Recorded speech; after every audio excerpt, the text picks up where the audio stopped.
अभी भी चर्चा हुआ वो संसद, और जो पुराने संसद कहा जाता था ये तो असुरक्षित है, और ये तमाम चाक चौबंद संसद, परिंदा पर नहीं मारेगा, लेकिन परिंदा का पखना कटा हुआ परिंदा तो वहां जा सकता है, और जिसको ले जाया गया आज वहां जो घटना हुई है उसके पास गेट पास मिला है। मैसूर के भाजपा सांसद हैं प्रताप सिन्हा जी, प्रताप सिन्हा जी के परमिशन से, प्रताप सिन्हा जी के गेट पास से वो सारे बच्चे अंदर प्रवेश किए थे, और वहां पर आज हंगामा हुआ। और उसके बाद हम हमारे ये सभापति महोदय कह रहे हैं नहीं नहीं ऐसा कुछ नहीं है, प्रारंभिक जांच में हमने देख लिया है कि कहीं कोई बहुत गड़बड़ी नहीं थी, कहीं कोई बहुत एक गड़बड़ी नहीं बात, थी। अगर यही पास जो है किसी दूसरे विपक्षी सांसद के द्वारा अगर जारी किया होता तो पूरे देश में हंगामा होता, और सोशल मीडिया पे नाम और पूछा जा रहा था कि कौन लोग हैं, अगर किसी धर्म विशेष के लोग होते तो आज पूरा हंगामा खड़ा कर दिया गया होता।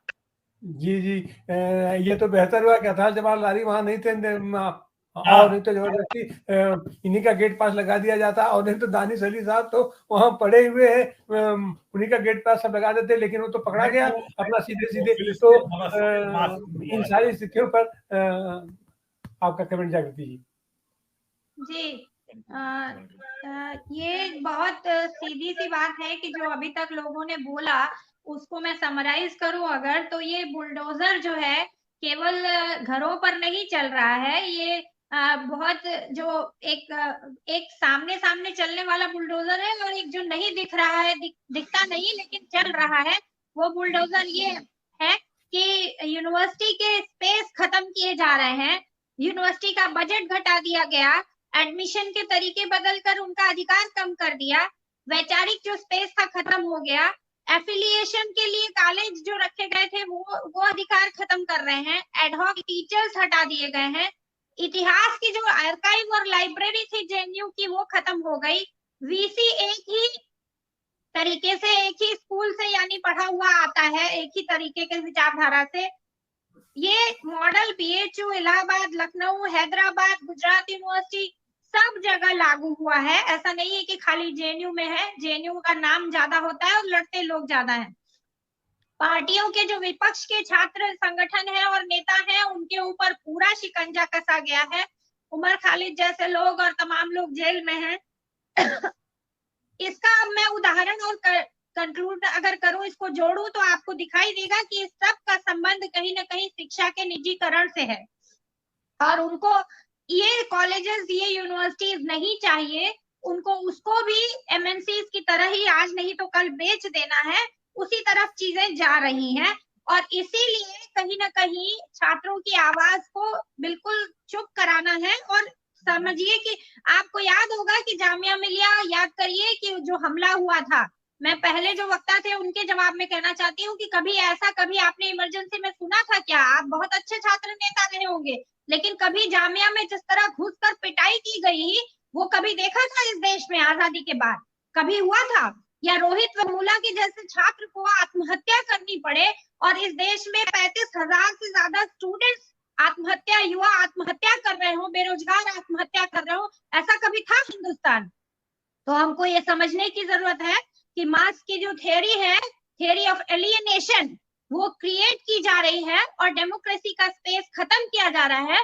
3 राज्यों के चीफ मिनिस्टर हो या और उनके द्वारा शासित राज्य हो, हर जगह कठपुतली बैठा दी गई है। जो एक लोकतांत्रिक ढांचा था देश का, स्टेट की सरकारों की औकात नहीं है, सांसद महुआ हो या राहुल गांधी हो, बाहर कर दिए जाते हैं, एक कमेटी बैठ के संसद को, सदस्य को हटा देती है।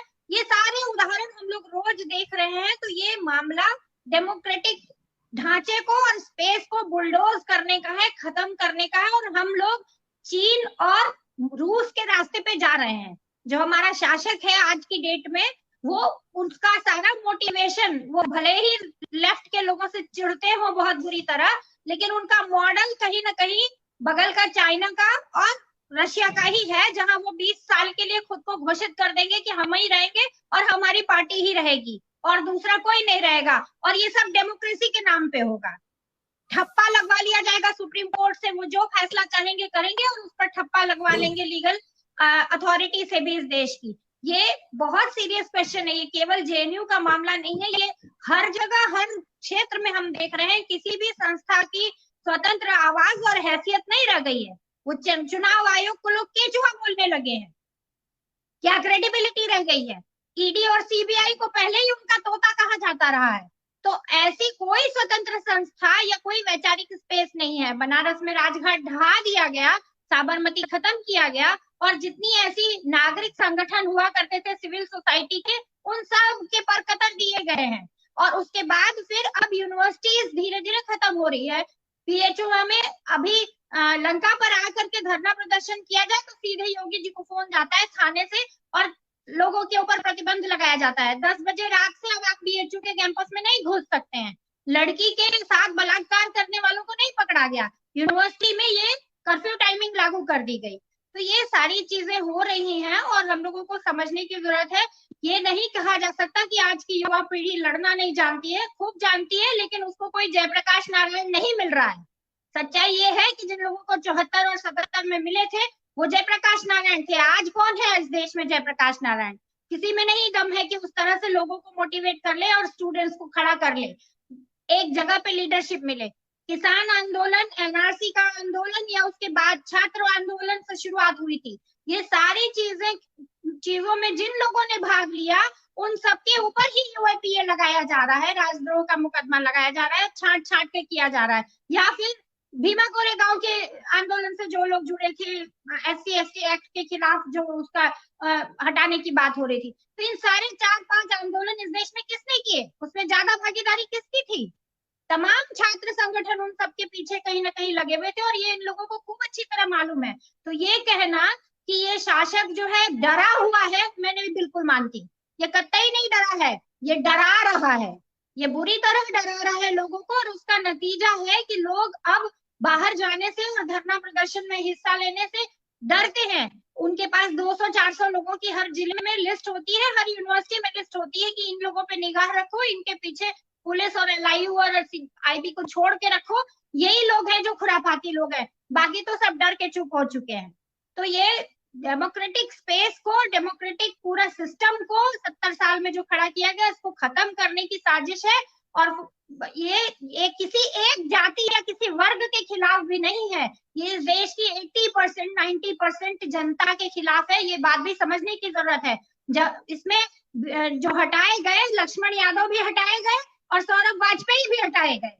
तो ये भी हम लोगों को याद रखने की जरूरत है कि ये बात और ये भाषा ये नहीं चलेगी। अब हमको ये बोलना पड़ेगा कि जो भी डेमोक्रेटिक तरीके से प्रगतिशील सोच के साथ लड़ने वाले लोग हैं, उन सब के खिलाफ है ये मॉडल। वो चाहे गांधीवादी हो, चाहे अम्बेडकरवादी हो, चाहे लेफ्ट की विचारधारा से हो, चाहे समाजवादी हो। ये बात अगर हम नहीं बोलेंगे और यही करते रहेंगे कि हाँ फलानी जाति और ढिमाका जाति, तो हो चुका फिर लड़ाई और हो चुकी साथ में मिलकर के चीजों को झेलना। तो मैं एकदम स्ट्रांगली कह रही हूँ कि स्टूडेंट्स के द्वारा, स्टूडेंट्स के साथ मिल करके बेरोजगारी के खिलाफ और इसके लिए जिस तरह का मूवमेंट खड़ा होना चाहिए, उसके लिए अब यूनिवर्सिटीज के दरवाजे बंद हैं। बाहर आपको अपना स्पेस बनाना होगा और कहीं वो स्पेस ऐसा होना जरूरी है जो इनके सीधे सीधे कहें तो पकड़ से बाहर है। और हमें अपने संगठनों के झंडे, बैनर और उसके जो जिसको कहते हैं ना सीमाएं हैं, और उसका जो मोह है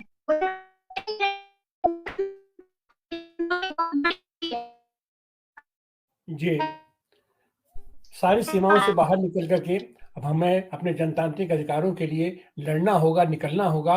यही संदेश है। और यह सरकार तो या कोई भी सरकार ऐसे आंदोलनों को तो कुचलने के लिए ही अपना पूरा प्रयास करती है, लेकिन कोई भी एक्शन रिएक्शन होता है तो अपना उसका रिएक्शन भी होता है।